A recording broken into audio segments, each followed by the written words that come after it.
മലയാള cinema ലോകത്തിന് വലിയ നാണക്കേടായ വിഷയമാണ് ഹേമ കമ്മിറ്റി റിപ്പോർട്ടിലൂടെ പുറത്തു വന്നിരിക്കുന്നത്. സിനിമാ നടിമാർക്കും സിനിമയിലെ വനിതാ പ്രവർത്തകർക്കും തങ്ങളുടെ ജോലി സുരക്ഷിതമായി ചെയ്യാൻ കഴിയാത്ത തരത്തിലേക്ക് വലിയ ആപത്തുകളാണ് സിനിമാ സെറ്റുകളിലും അല്ലാതെയുമൊക്കെ ഉള്ളത് എന്ന വെളിപ്പെടുത്തലുകൾ പല നടന്മാർക്കെതിരായി, പല സംവിധായകന്മാർക്കെതിരായി, പല പ്രൊഡ്യൂസർമാർക്കെതിരായി ഒക്കെ വരുന്നു.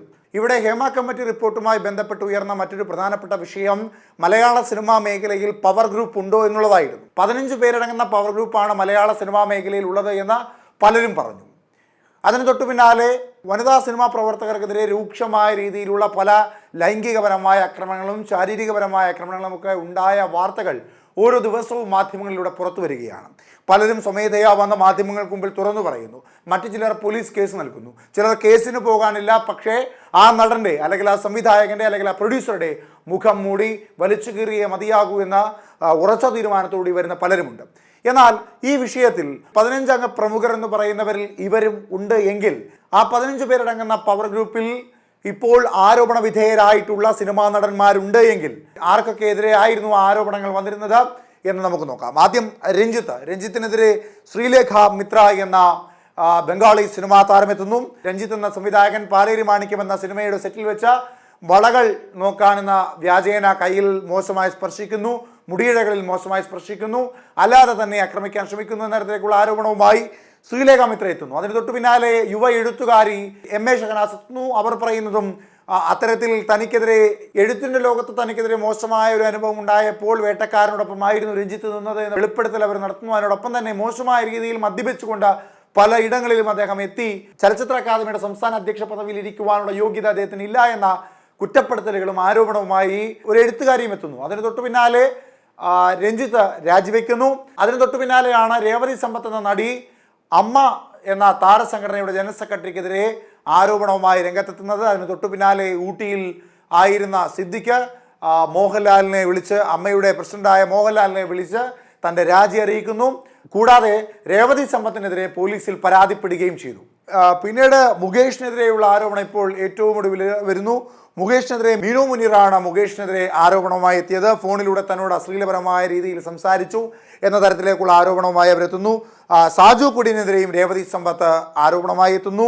നടൻ സുധീഷിനെതിരെ രേവതി സമ്പത്ത് ആരോപണമായി എത്തുന്നു. മാമുക്കോയ്ക്കെതിരെ രേവതി സമ്പത്ത് ആരോപണമായി എത്തുന്നു.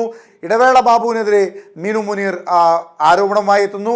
റിയാസ് ഖാനെതിരെ രേവതി സമ്പത്ത് ആരോപണമായി എത്തുന്നു. ജയസൂര്യക്കെതിരെ മീനു മുനീർ മാധ്യമങ്ങൾക്ക് മുമ്പിൽ ആരോപണമുയർത്തുന്നു.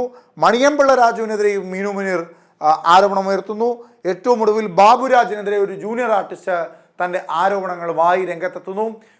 അരൺസിയറിനെതിരെയും ചില ആരോപണങ്ങൾ ഉയർന്നു. അതായത് 15 പേര് അടങ്ങുന്ന പവർ ഗ്രൂപ്പിൽ ഇവരുണ്ട് എങ്കിൽ 12 പേരാണ് ഇപ്പോൾ നമ്മൾ പറഞ്ഞവർ. ആ 12 പേരുടെയും പേരുകൾ പുറത്തു വരുന്നു. മിച്ചം വരുന്നത് 3 പേരാണ്. അതോ അതിൽ കൂടുതലുണ്ടോ എന്നുള്ളത് തുടർന്നുള്ള വെളിപ്പെടുത്തലുകൾക്ക് ശേഷം അല്ലെങ്കിൽ കൂടുതൽ അറിയിപ്പുകൾക്ക് ശേഷം മാത്രമേ അറിയുകയുള്ളൂ. എന്തായാലും നിലവിലത്തെ അവസ്ഥയിൽ 15 അംഗ പവർ ഗ്രൂപ്പിൽ ഇവർ ഉൾപ്പെടുന്നുവെങ്കിൽ ആ 15 ഉൾപ്പെടുന്നുവെങ്കിൽ മാത്രം ആ 15 പേരിൽ, എന്നിരുന്നാലും ആ ആരോപണങ്ങളുടെ മാത്രം പശ്ചാത്തലത്തിൽ അവരെ നമുക്ക് കുറ്റപ്പെടുത്തുവാനോ അല്ലെങ്കിൽ അവർ തെറ്റ് ചെയ്തു എന്നോ പറയുവാൻ സാധിക്കാത്ത ഒരു നിയമ സംഹിതയാണ് നിലവിൽ രാജ്യത്തുള്ളത്. അതുകൊണ്ട് തന്നെ അന്വേഷണം മുൻപോട്ട് പോകേണ്ടതായിട്ടുണ്ട്. തെറ്റ് ചെയ്തുവെങ്കിൽ തീർച്ചയായും അവരാരാണെങ്കിലും ശിക്ഷിക്കപ്പെട്ടേ മതിയാകൂ.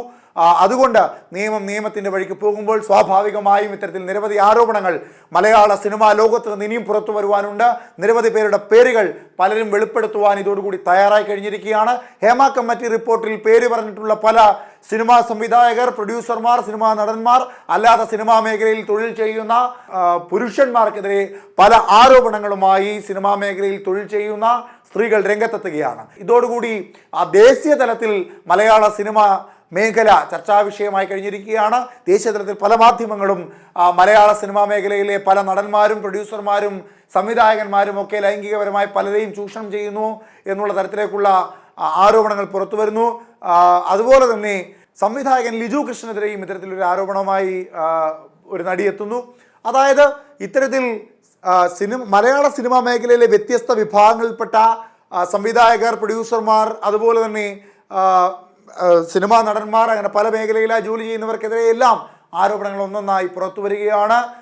ഇനിയും നിരവധി പേരുടെ പേരുകൾ പുറത്തു വരാൻ സാധ്യതയുണ്ട്. അങ്ങനെ വരുമ്പോൾ ഏതൊക്കെ തരത്തിലുള്ള പ്രതിസന്ധിയായിരിക്കും ഇനി മലയാള സിനിമ കാത്തിരിക്കേണ്ടി വരിക എന്നുള്ളതും ഒരു വലിയ ചോദ്യമാണ്.